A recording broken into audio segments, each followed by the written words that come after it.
أثارت تصريحات رئيس الاتحاد السنغالي لكرة القدم موجة واسعة من الجدل بعد اتهاماته التي طالت المغرب والجامعة الملكية المغربية لكرة القدم، متحدثاً عما اعتبره تأثيراً على قرارات الاتحاد الإفريقي وظروف تنظيم المباراة النهائية لكأس إفريقيا، إضافة إلى التحكيم.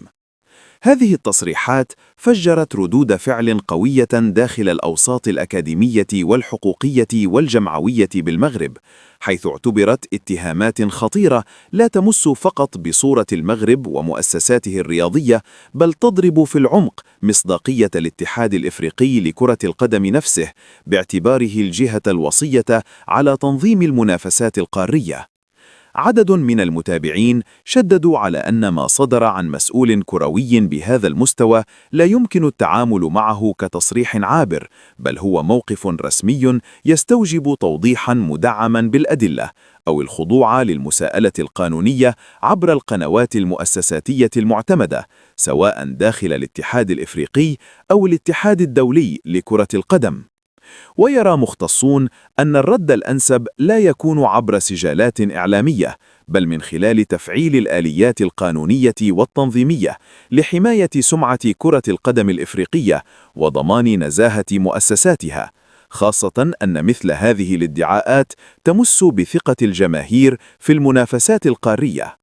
في المقابل، اعتبر فاعلون مدنيون أن الصمت لم يعد خياراً، داعين الجامعة الملكية المغربية لكرة القدم إلى اتخاذ موقف واضح ومسؤول يضع حداً لما وصفوه بالشائعات والاتهامات غير المؤسسة، والتي يتم تداولها على مستوى رسمي داخل السنغال.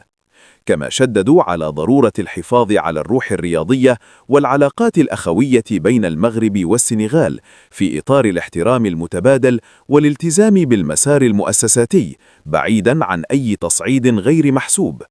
ويبقى الملف مفتوحاً على احتمالات متعددة في انتظار ما ستسفر عنه التحقيقات الجارية، وما إذا كانت الهيئات الكروية القارية والدولية ستتحرك لحماية مصداقيتها ووضع حد لأي تصريحات قد تهدد نزاهة اللعبة في القارة الإفريقية.